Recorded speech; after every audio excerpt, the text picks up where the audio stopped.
this is Krystal from the Polyfragmented System, and today we're going to be talking about mental illness and self-care. Alright, so let's talk about the basic hygiene stuff, which will be harder for people who have anxiety or depression, especially depression, but we're going to talk about that at a later time in the video.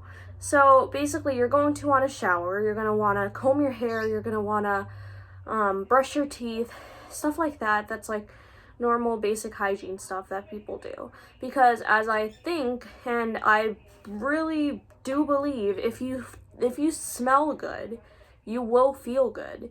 You will feel like a lot better. I know that like today, for example, I was feeling pretty bad, and once I like showered, I put my conditioner in and I smell really nice now. I feel a lot better, and I feel like that could work for you. You should at least try it. I know that it doesn't work for everyone. Everyone has their own ways of coping. That's what works for me. I'd suggest that you try it one time when you have time. So yeah, but the next thing we're going to want to do is develop good habits. So there are a lot of habits here, because this is my book and stuff. And there are a lot of habits. So let's talk about each of them individually.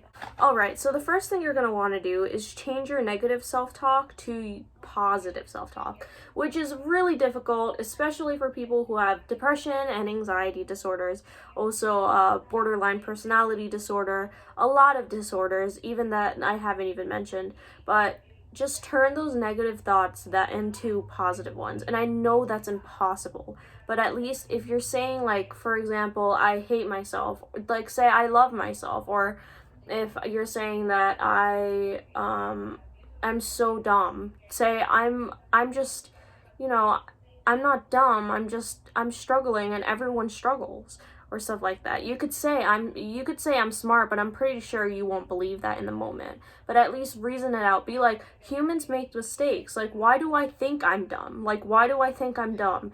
And then if it's because you made a mistake in class and you humiliated yourself, Because my principle is that if you make a mistake, that is fantastic. You learn from your errors. I think about it like the Cornelius Robinson movie, the Robinsons movie, where they celebrate mistakes, because mistakes really mean that you're learning and that you're avidly like trying to look for answers and stuff, right? And the only thing that makes you stupid if you make a mistake is if you don't learn from it, which is something that my amazing teacher told me. But I really love it. I love it. But so basically, this is a very, very common, I think this is a CBT type therapy thing, where it's a therapy skill that you learn. So you basically learn to change everything that's negative into positives. Even if you can't immediately say like I'm dumb, like, and then change that into I'm smart, just at least like start by saying like, hey, everyone makes mistakes, or like just try, like I'm not that dumb, or other people have made this mistake, or stuff like that. I know it's going to be hard for you to understand that, like, hey, I'm not the worst human being in the entire world. Like, it is hard for me to recover from a mistake. I literally get so frustrated when I make mistakes, or when I do something wrong, or when I'm just upset at myself. I have a really hard time changing these thoughts into good ones. I am probably being a little bit hypocritical with this, but I'm working on it, and I want you to work on it too. So we're going to move on to the next one. The next thing is to compliment yourself. I know we kind of went over this in the last one, but we want to make sure that we're building like a foundation for what we're going to do. So we're going to compliment ourselves by saying, like, even the little things that you like, I bet you feel that feeling of like euphoria, or like just happiness because you made something good, like you did something good, like maybe you helped someone. Be like, oh, I'm so nice, or like, I'm so generous, or I love this about myself. Or maybe one day you think that you look really pretty in the mirror, say, like, I'm so pretty and I genuinely love my facial features. Point out every facial feature you love and just go off of that. Just build those habits and learn to, foster that love for yourself, even if it's not there at first. I know I struggle with this too. You usually are quickest to point out things that you hate about yourself instead of things that you love about yourself, but it's a process and you got to start it eventually. You're going to start it eventually, so you might as well get a head start. So that's what I would suggest for the second point.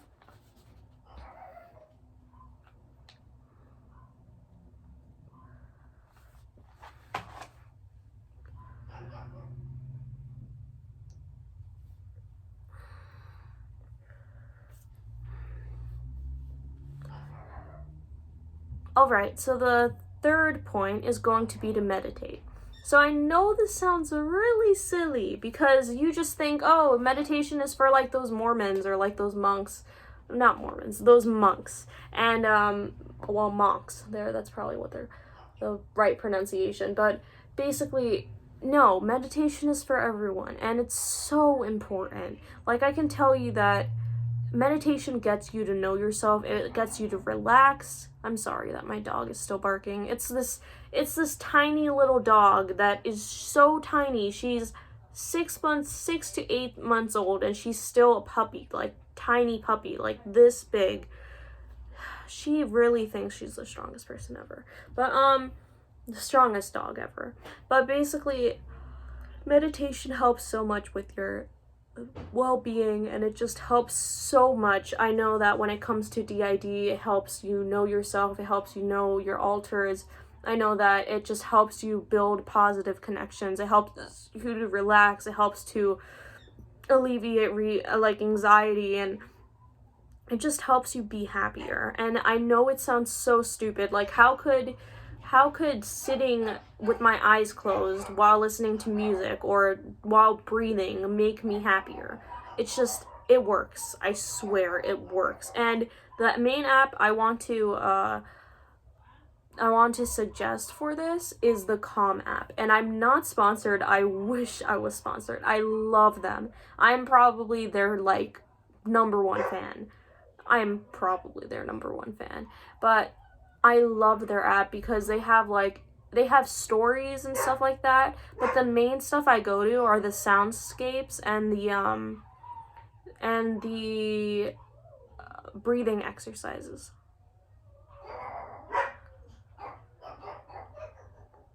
Everyone in my house is barking now. Shut up!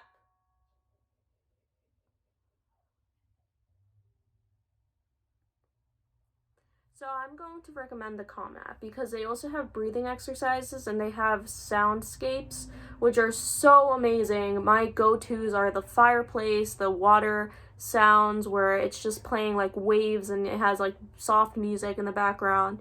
There's the dripping water, there's the rain, which I probably already mentioned. You can tell that I like that one. I also like the thunderstorms one. There are just so many options, and just there's meadows where you could listen to the breeze, and it's so amazing. I love it, and it works so well. It is so calming, and I just love it. And the breathing exercises, don't even get me started. Those things put you to sleep. I swear, Calm is the only app that was able to get me to sleep when I was having like panic attacks in the nighttime, and when I had anxiety and insomnia and all of this stuff. And I know it's not going to work like perfectly for you guys too, because that's a thing that's like very personal to me and very unique to my person.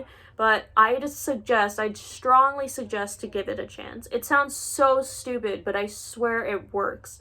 For me at least, but try it, okay? Just promise me you'll try it. That's the most important part. But now we're gonna move on to the next topic, and that's going to be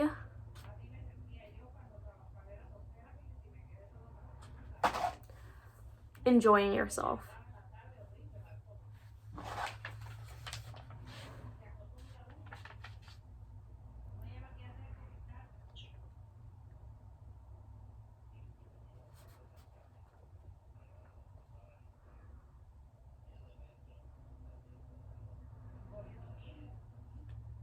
Alright, so we're going to talk about wasting your time, which is so important. It sounds so stupid. Like, why would I ever want to waste my time, Krystal? Why would you ever want me to do that? Like, I need to be productive 24 hours a day. No, you don't!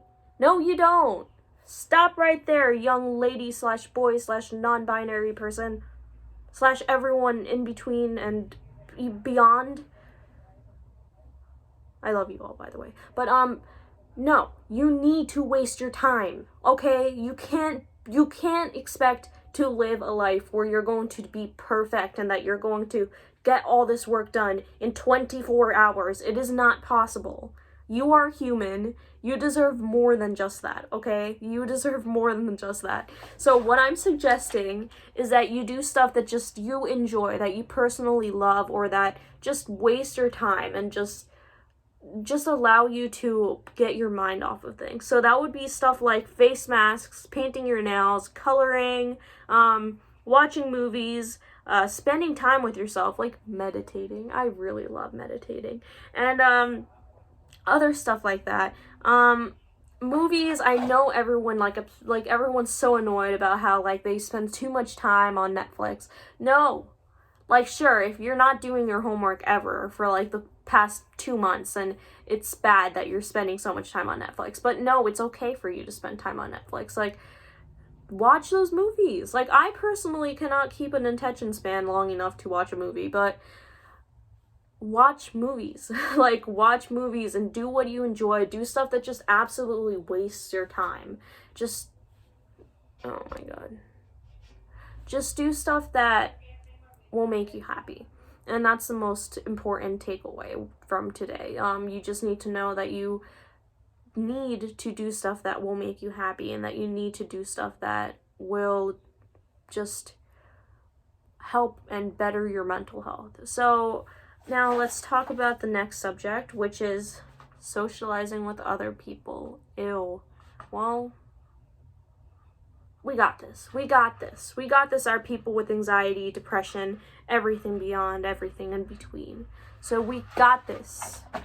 So I'm going to show you some easy ways, some good ways, mostly online because of COVID, to meet new people and to be supported through your mental health journey. So yeah, that's the next topic.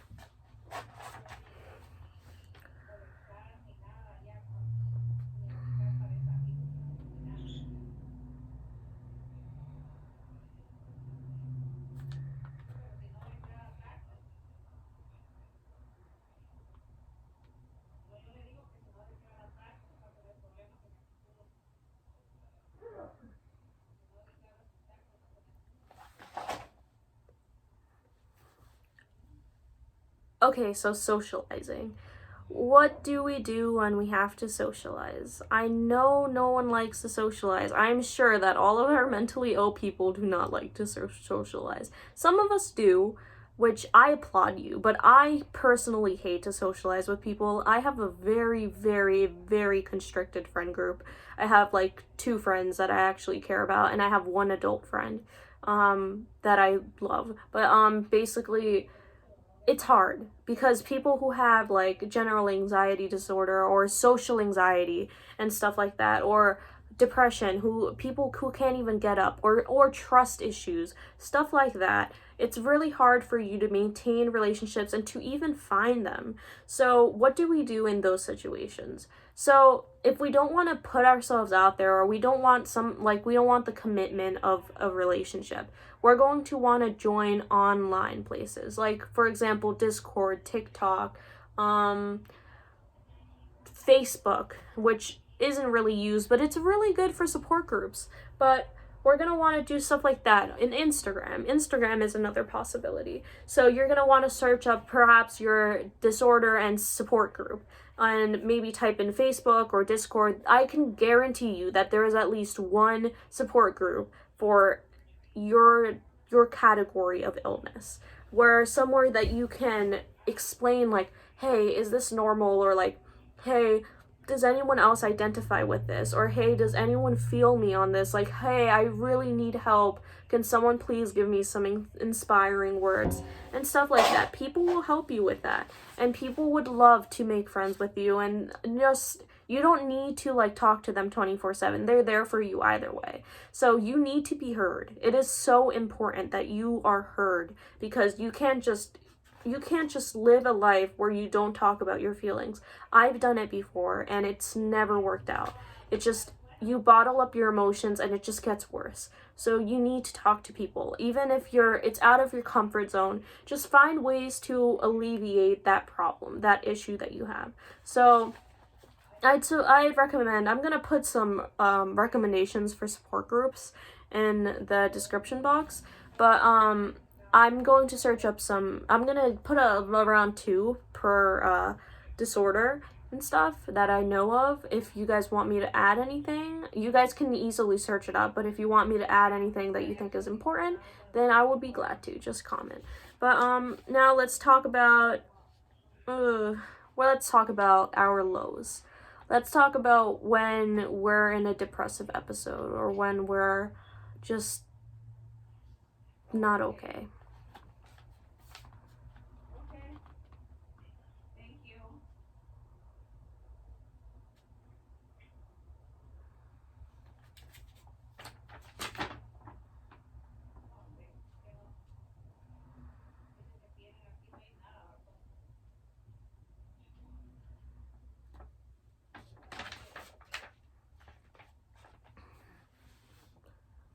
So what if you're on a low? So honestly, hygiene, everything I just said goes out the window, okay? You can try to do like maybe 1 or 2 things. I would be so immensely proud of you if you tried that. Like, even if you tried it and failed, I'm so proud of you if you try. But just try at least to maybe do 1 or 2 things, or don't, okay? Even the basic hygiene, it's okay, okay? You just need to remind yourself, hey, I'm not a burden. I'm being human. I'm allowed to be sad. I'm allowed to have these down moments. I'm allowed to be like this, okay? Like, I am not perfect, and that is not bad. You know, not being perfect is what makes everyone so special and so interesting, and you know, you're going to make it out. I'd suggest that you look at like memories of like times in your life where you were really happy or stuff like that, which I'm kind of referencing my soothing box video, but this could be really helpful.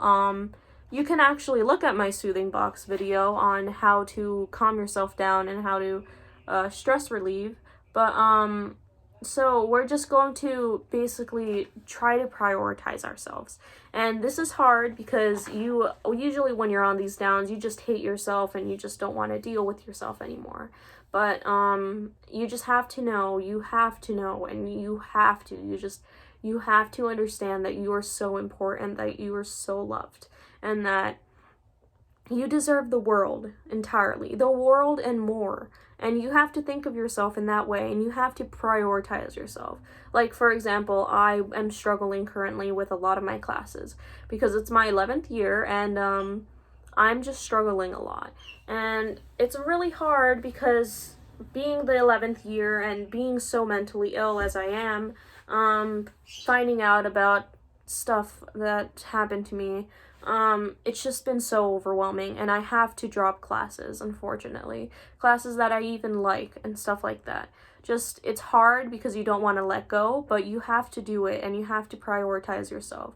So that is the first step. That is like probably that is definitely one of the other takeaways of this video that you have to remember, is that you're allowed to be upset, and that you're allowed to be unhappy, and that you're not a burden to anyone. It's just, you have your lows, and that's perfectly fine, okay? And everyone loves you, and that we all love you, and, you know, people who don't even know you probably love you already because they've just seen you. Just think about all the times that people have seen you and been like, wow, she's so pretty, or he's so handsome, or they're just a king, or they're just amazing. Like, all of that stuff. Like, just think about all those times that people have just admired you, and they haven't even met you yet. Like, just think about how far you've come, and just be proud of that, okay? So that's what I wanted to talk about for today. And just main takeaway is that you have to prioritize yourself and that you have to love yourself. And yeah, so if there's anything else you guys would like me to talk about, then I will, but my next video will be on coping skills. So this is something that is hardly talked about, which I hate, because when I was looking for coping skills, I did not get any. So I'm going to be sharing with you some of my mental hospital coping skills and some of the coping skills I've gotten from my therapist and some of the ones that I found online. So yeah, so stay tuned and watch my next video. Bye!